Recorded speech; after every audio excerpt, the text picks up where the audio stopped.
മീൻ വാങ്ങിച്ച ശേഷം നമ്മൾ നേരെ പച്ചക്കറി മാർക്കറ്റിലോട്ട് പോയി. സൺഡേ ആയതുകൊണ്ട് നല്ല തിരക്കുണ്ട് കേട്ടോ. പച്ചക്കറി മാർക്കറ്റ് എന്ന് പറയുമ്പോൾ നമ്മുടെ ഗുജറാത്തിലാട്ടോ. നല്ല അടിപൊളി ഫ്രഷ് പച്ചക്കറി ഇരിപ്പോട്ട് തണുപ്പ് സമയമായിട്ട് നല്ല പച്ചക്കറി കിട്ടും കേട്ടോ. 10 രൂപ 20 രൂപയ്ക്കൊക്കെ ഇലയും ചീരയും പാലക്കും ഒക്കെ കിട്ടും. അപ്പോൾ 500 രൂപ കൊണ്ട് പോയാൽ രണ്ട് സഞ്ചി നിറയെ പച്ചക്കറി വാങ്ങാം കേട്ടോ. അപ്പോൾ അതിനിടയ്ക്ക് എൻ്റെ കണ്ണിൽ പെട്ടതാണ് വാഴക്കൂമ്പ്. അതിന് വില ചോദിച്ചപ്പോൾ എന്താ ഒരെണ്ണത്തിന് 50 രൂപ. നാട്ടിൽ 10 രൂപയ്ക്ക് കിട്ടും.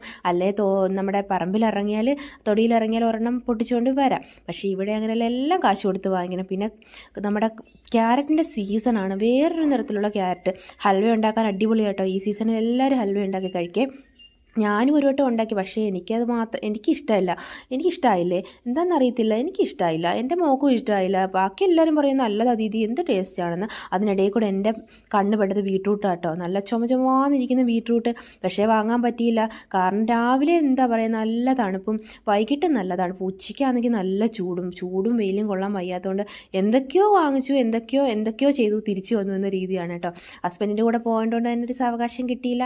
വാങ്ങിത്തരും എല്ലാവരും, അല്ലെങ്കിൽ വില ചോദിക്കും, അല്ലെങ്കിൽ ഞാൻ തന്നെ റേറ്റ് ദീദി എന്നൊക്കെ കാണാതെ പഠിച്ച് വെച്ചിരിക്കുകയാണ്. എവിടെയെങ്കിലും പോയി വില ചോദിക്കണമല്ലോ. അപ്പം ഞാൻ ചിക്കുപ്പഴവും നമ്മുടെ പേരക്കയൊക്കെ വാങ്ങിച്ചു. ഇതെല്ലാം കിലോ 50 അപ്പം ഇവിടുത്തെ കച്ചവടം എന്ന് പറയുമ്പോഴേ 1 കിലോ എടുത്താൽ 50, അര കിലോ എടുത്താൽ 30, ആ രീതിയിൽ. എന്താ കച്ചവടമല്ലേ. അപ്പോൾ എല്ലാവരും 1 കിലോ അല്ലേ എടുക്കും. പിന്നെ പലതരത്തിലുള്ള ഇലകൾ ഇരിക്കുന്നതുണ്ട്. എന്തൊക്കെ ഇലയാണെന്ന് എനിക്ക് തന്നെ അറിയത്തില്ല. തിരിച്ച് എന്തൊക്കെയോ വാങ്ങിച്ച് പറക്കി വന്നപ്പോൾ ആ റോഡിൽ എല്ലാ വണ്ടികളും ഇങ്ങനെ പൊതഞ്ഞ് കിടക്കുന്നു. ചില വണ്ടികൾ ചിലർ തള്ളി വിടുന്നു. എന്താ അവസ്ഥയല്ലേ.